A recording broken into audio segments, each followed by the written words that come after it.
He and I can work together to build an agenda to make America healthy again.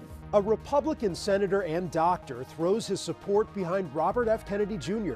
They found the water beads had caused a blockage inside of her small intestine. The health dangers of a product marketed to young kids. If you saw her on the street, you would have no idea that she's the only person in the world walking around with a pig organ inside them. And an Alabama woman becomes the longest living recipient of a pig organ transplant.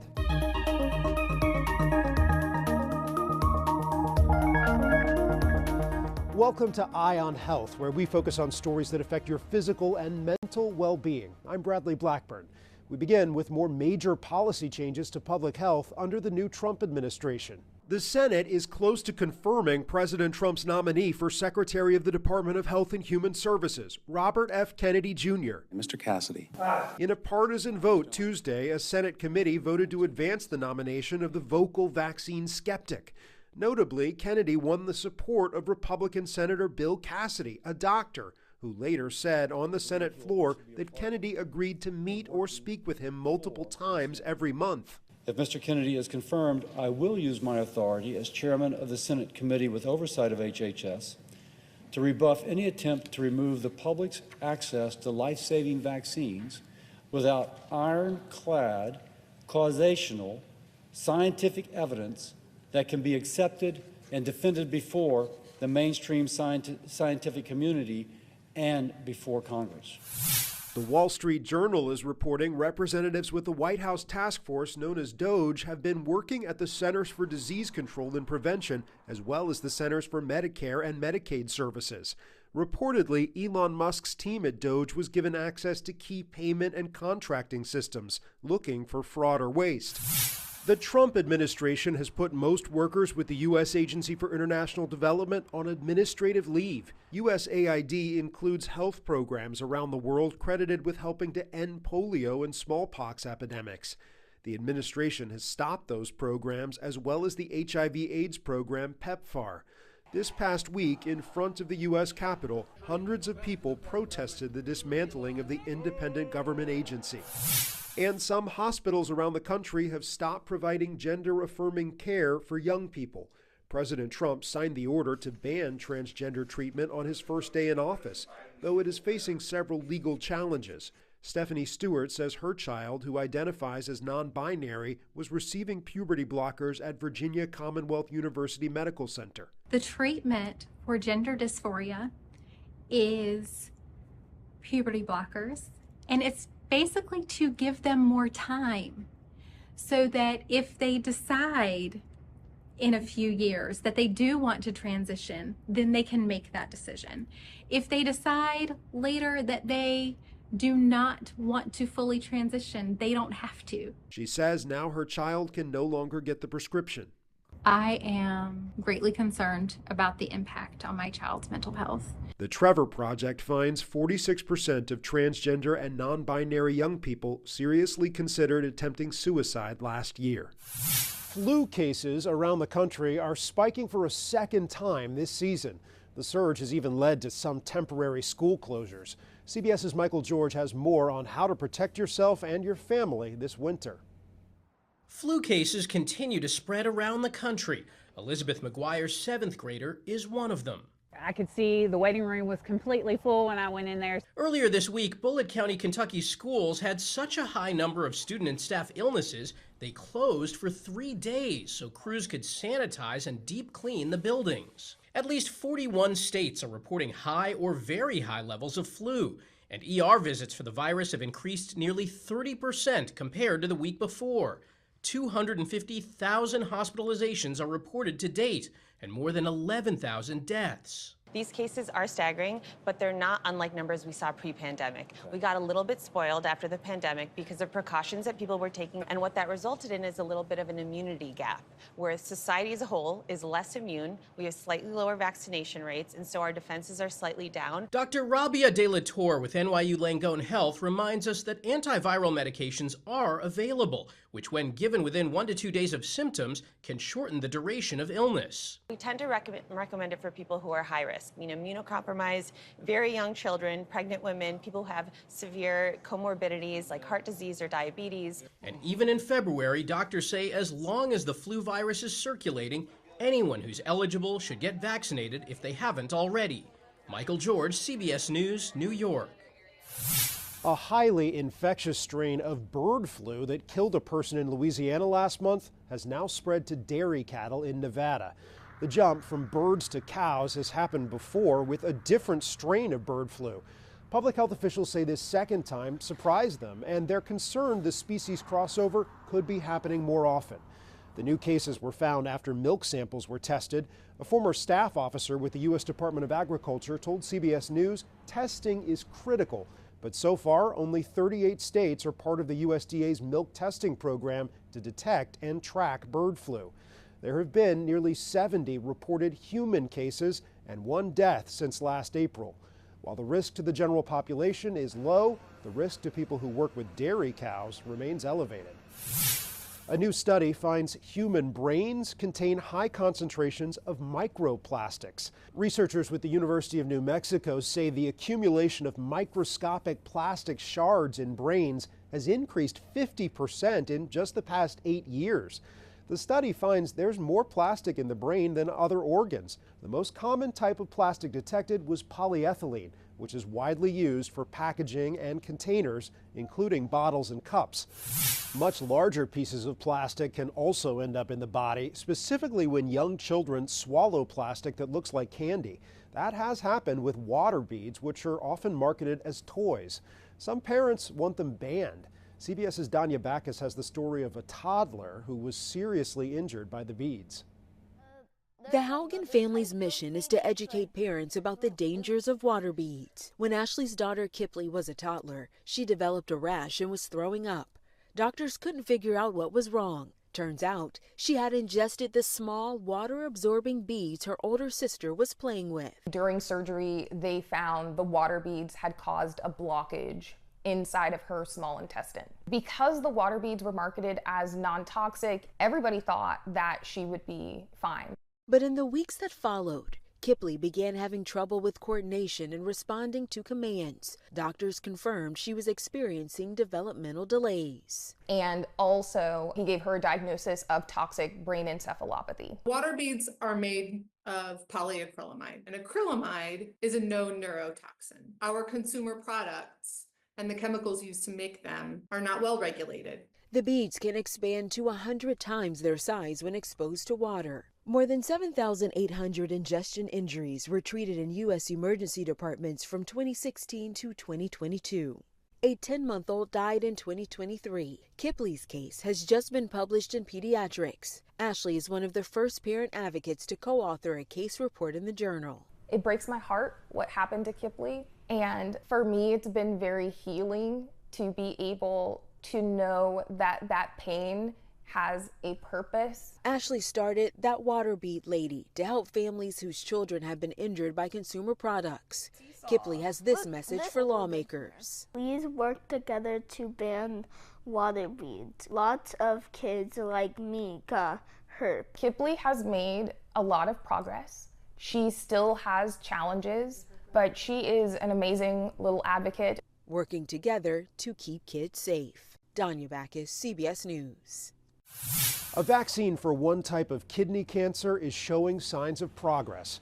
Researchers at the Dana-Farber Cancer Institute say all patients with clear cell renal cell carcinoma in a clinical trial had success with a personalized cancer vaccine. The vaccine trains the body's immune system to recognize and eliminate tumor cells. For Americans experiencing kidney failure, there's new hope for an organ transplant. The U.S. Food and Drug Administration has given the green light to 2 biotechnology companies to begin clinical trials transplanting genetically modified pig organs into humans. Tawana Looney from Alabama received a pig kidney last November and is now the longest living recipient of a pig organ transplant. Her kidney function is absolutely normal. If you saw her on the street, you would have no idea that she's the only person in the world walking around with a pig organ inside them that's functioning. Only 4 other Americans have received experimental pig organs, 2 hearts and a kidney, but none lived more than 2 months. Chicago's Northwestern Medicine is celebrating a record number of lung transplants using a new technology. The procedure, known as lungs in a box, allows surgeons to remove problematic lungs from a donor body, attach them to a ventilator, and then treat them for infection and inflammation, making them usable for transplants. The lungs can then be stored in a fridge, giving doctors up to 12 hours to complete the transplant. Previously, surgeons had only 6 hours to get them into a patient's body. The technology allowed Northwestern's team to perform 148 lung transplants in 2024, the most they've ever done. Northwestern is now the highest volume lung transplant center in the U.S. February is American Heart Month, a good time to make sure you can help loved ones or strangers if their heart stops beating. According to the American Heart Association, only 10% of people in the U.S. who experience cardiac arrest outside of a hospital survive each year. And that's in part because they didn't receive CPR. The organization wants to make CPR more accessible and simpler for everyone with a hands-only approach. CPR instructor Mike Smith joined the CBS Mornings Plus crew to explain. To get bystanders more involved, some may be unable or unwilling to breathe into the person.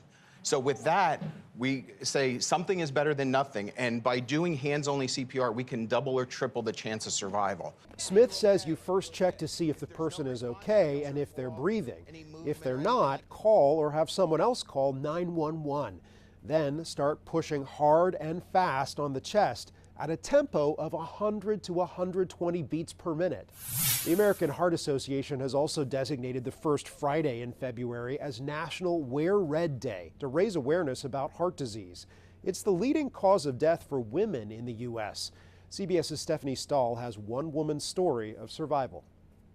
Robin Eaton wants women to trust their gut when it comes to their heart. I started having intense pain in my chest. My arms were tingly and my back hurt. In November 2023, the 46-year-old called 911. Responding paramedics said her vitals and EKG were normal and she wasn't having a heart attack, so she didn't go to the hospital.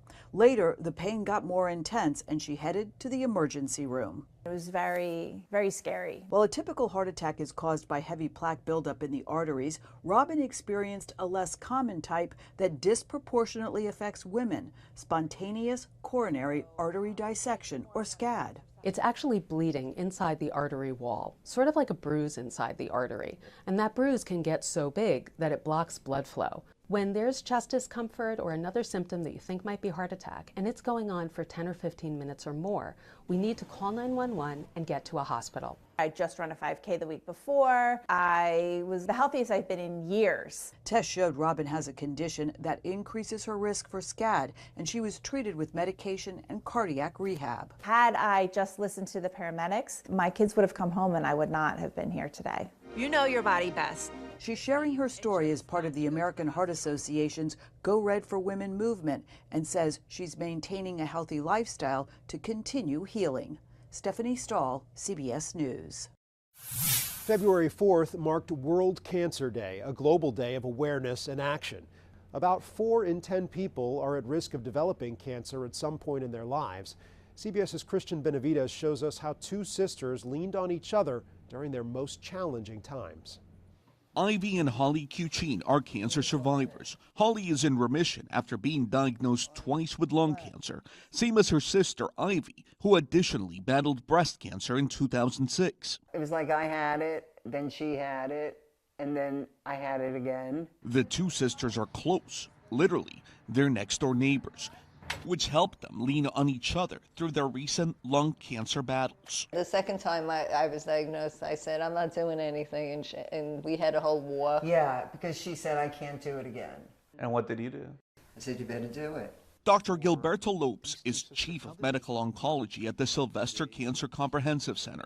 He treated both sisters. We used to think of lung cancer as a disease of men who smoked a lot, and we're seeing more and more that women, as well as people who smoked less or never smoked, are developing their disease. Both sisters stopped smoking in the late 2000s. Holly had stage 4 cancer, which had spread to the brain. She was successfully treated with immunotherapy and had one of her lungs removed. Ivy was then urged to get screened. She got a low-dose CT scan and was diagnosed with stage 1 lung cancer. The fact that I was diagnosed so early, I didn't have to have chemo, I didn't have to have radiation. There is hope, and we have treatments, and we can make most patients live much longer and with much better quality of life than we could 10 years ago. Medical progress that saved Holly and Ivy's lives. Cristian Benavides, CBS News, Miami. Coming up, a follow-up on a New Jersey woman who chose the time and place of her own death, and the people who oppose the growing medical aid in dying movement.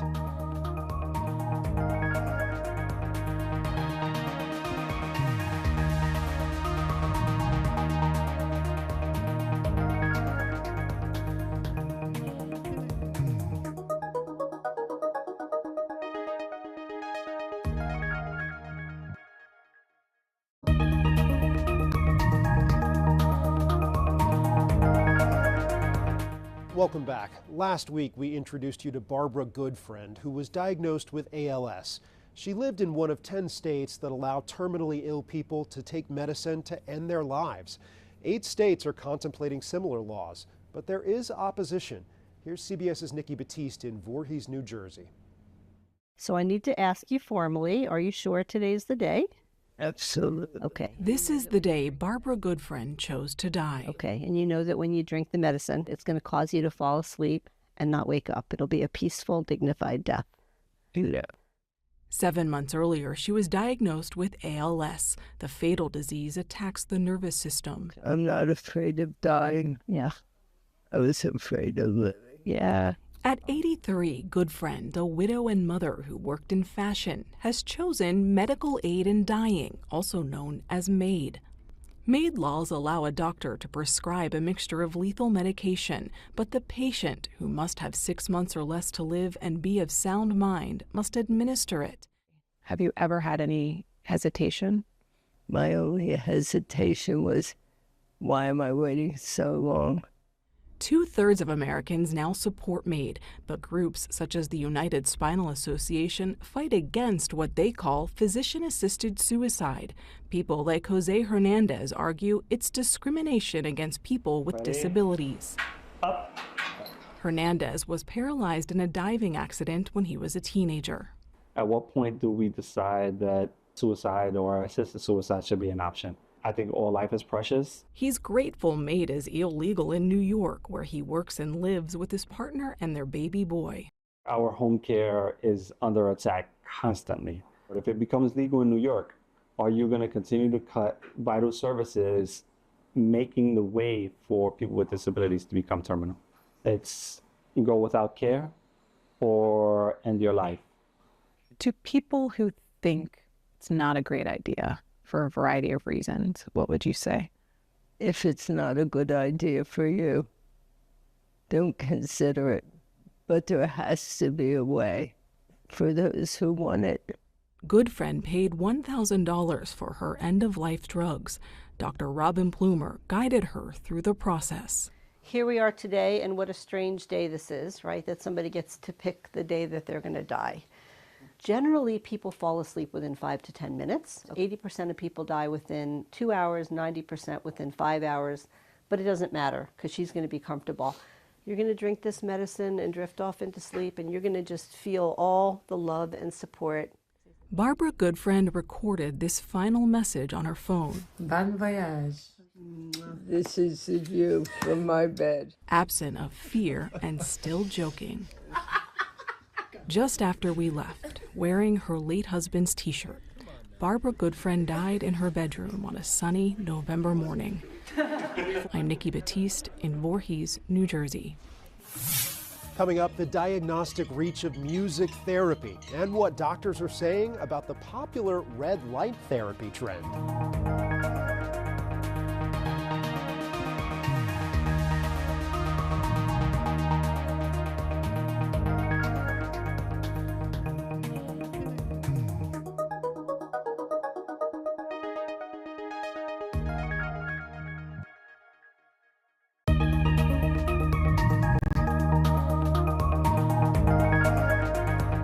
Welcome back. Red light therapy is having a moment in the spotlight. It's hard to miss on social media with claims that it improves skin health and slows the effects of aging.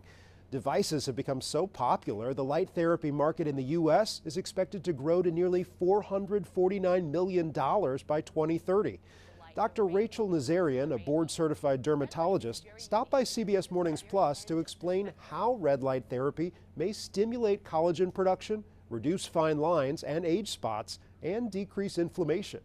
Red light is very unique because it sits at the very end of the spectrum, which means it has the longest wavelength and it can penetrate the deepest into the tissue. What it's actually doing is stimulating the cells to create new energy. And what does our body do with energy? It cleans. It helps to look for something that says FDA cleared, and that sits in the low energy red light spectrum. Dr. Nazarian says red light therapy is generally safe, but side effects could include redness or swelling, and its long-term safety for eyes and skin is unknown. Now to music therapy. It's becoming more common for doctors to prescribe to their patients, young and old, for a variety of disabilities, illnesses, and injuries. CBS's Hunter Sowards has more on what one university is doing to get more music therapists into the field. Hey, can we sing our other song? 2-year-old Jesse Lee loves his music. Way to go, Jesse! And here, inside this special room, away from his hospital bed, Goes like this. Yeah. he gets to be a kid. He was diagnosed on August 19th of last year. Jesse is in the fight of his life. But ukulele, shaker, or xylophone in hand, he's a typical toddler. Yeah. Overwhelming. Just getting to see him just be himself outside of his hospital room, and even when they come up to the room and play with him, it's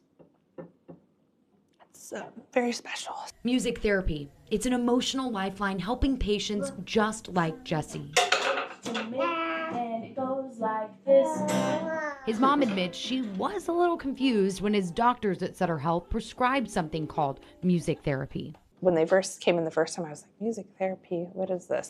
I didn't realize how healing it was for him, even doing it at home. It's really honoring and fulfilling work that we get to do, to use music as a therapy approach, which is very unique. So take a second. So we're gonna start off with that feeling of nervous and see if we can get to the flow. It's that kind of job that students are learning inside classrooms at the University of the Pacific in Stockton. UOP has been offering a music therapy degree for 85 years, teaching students to work alongside healthcare providers in hospitals. I think there's a place for music therapy in almost any patient's treatment plan. Studies show musical intervention has profound impacts on our brains, evoking memories for Alzheimer patients, improving voice and volume quality for someone suffering Parkinson's. Even the beat and tempo of music can help someone relearn to walk. The University of the Pacific here has been able to do something that no other school in the nation has done, and that's to offer a music therapy program in 4 years instead of 5. Eliminating some of those courses, condensing some of the other ones. It's gonna create so many new opportunities for people coming into the program. From the UOP classroom to striking a chord with patients when they need it most. Very special to see him just he kind of forgets what he's going through, what he's dealing with that day. And making a noteworthy difference. Bye, Jesse. That's Eye on Health for this week. I'm Bradley Blackburn. Thanks for joining us, and be well.